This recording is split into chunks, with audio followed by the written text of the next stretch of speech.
nandito tayo na galit lahat ng tao, parang linoloko naman tayo nito.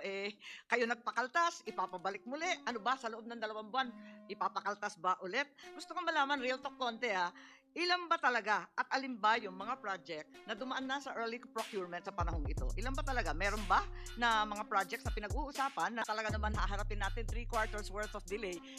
Tama naman yung mga nag-text po sa atin na lokohan na lamang to. I truly resent the fact that the BICAM is being hostage by the Secretary of the Department of Public Works and Highways. At kung tunay na wala kayong tiwala sa sino mang district engineer, hindi po ako abogado ng Public Works, dapat tanggalin na lang ninyo lahat kasi pinapadagdagan mo yung budget, tapos yung mga mag-i-implement, wala kang tiwala, ano naman kami? Susunod sa iyo na kayo mismo walang tiwala sa isa't isa? Tama ba yun?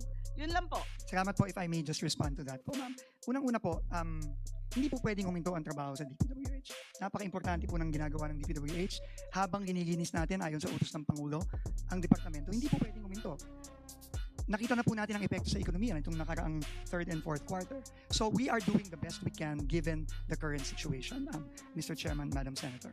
Yes, Secretary Vince, hindi kita pinahihinto sa trabaho mo.